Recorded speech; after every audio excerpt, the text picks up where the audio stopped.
Jika semua agama berasal dari Allah, mengapa tidak seharusnya kita menerima semuanya sebagai benar, dan percaya bahwa semuanya menuju kepada Allah? Jika semua agama berasal dari Allah, mengapa tidak seharusnya kita menerima semuanya sebagai benar, dan percaya bahwa semuanya menuju kepada Allah?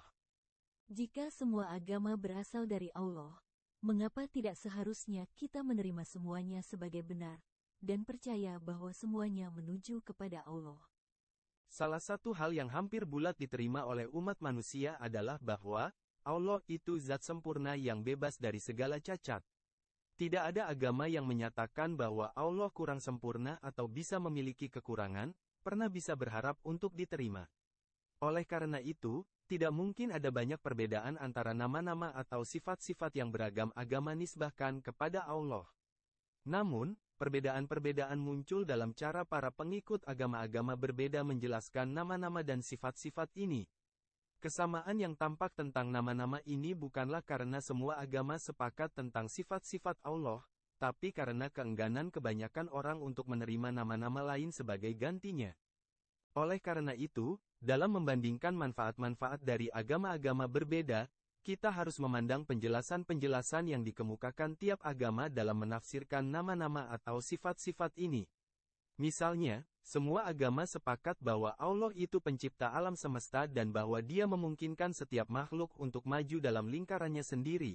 Tapi perbedaan-perbedaan besar terungkap antara ajaran-ajaran agama-agama berbeda sehubungan dengan sifat Allah ini. Inilah yang Islam Ahmadiyah ajarkan tentang sifat ini. Jelas bahwa sifat ini berarti, Allah bukanlah pencipta dan pemelihara suatu golongan atau bangsa tertentu, tetapi, Dia pencipta dan pemelihara seluruh alam, dan, sejauh menyangkut sifat penciptaan, semua manusia sama dan tidak boleh ada bangsa yang mengakui suatu hubungan khusus dengan Allah.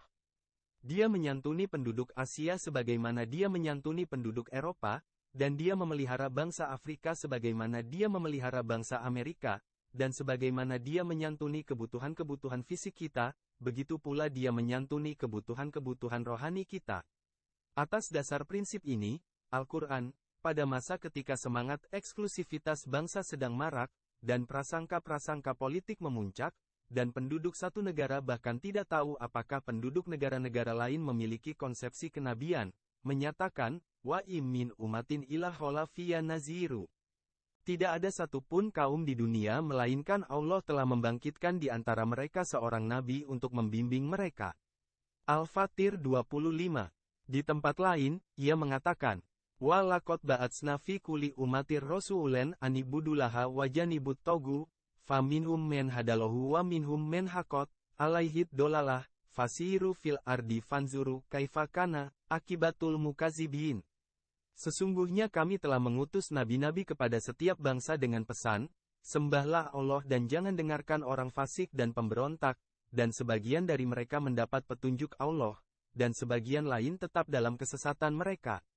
Maka berjalanlah keliling dunia dan engkau akan menemukan bahwa Allah telah mengutus nabi-nabinya kepada semua bangsa dan engkau akan tahu akibat dari mereka yang telah menolak nabi-nabi.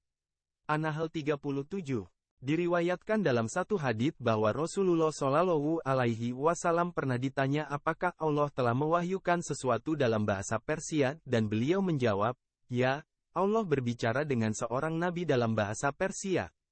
Oleh karena itu, pandanglah betapa Islam, dengan menyodorkan penjelasan dari ungkapan Robul Alamin ini, yang umum bagi para pengikut semua agama, telah menemukan bagi dunia suatu kebenaran baru, dan meletakkan dasar-dasar persaudaraan umum manusia. Karena itu, seorang Muslim tidak dapat memiliki selain rasa hormat kepada para pendiri dan pemimpin agama-agama lain. Baginya, Krishna alaihi salam, Ramchandra alaihi salam, Buddha alaihi salam, Zoroaster alaihi salam, dan Konfusius alaihi salam adalah nabi-nabi Allah sama seperti Musa alaihi salam dan Isa alaihi salam. Satu-satunya perbedaannya adalah, karena Musa dan Isa disebutkan dalam Al-Quran, ada kepastian lebih besar tentang mereka. Fakta ini secara fundamental memengaruhi sikap Islam terhadap agama-agama lain. Begitu seorang Muslim mendengar tentang suatu agama atau nabi lama yang dia tidak ketahui sebelumnya, dia tidak terusik, seakan-akan saingan lain telah muncul di lapangan, tetapi menyambut penemuan itu sebagai bukti segar atas kebenaran Islam, dan penegasan segar atas ajaran-ajaran Al-Quran Suci. Bukankah Islam mengajarkan bahwa Allah itu Rabbul Alamin dan bahwa karunia-Nya tidak terbatas kepada Arabia dan Suriah, dan bahwa, sebagaimana matahari jasmani menyinari setiap sudut dunia, pastilah firman Allah juga menerangi setiap lembah dan memberi cahaya kepada semua bangsa?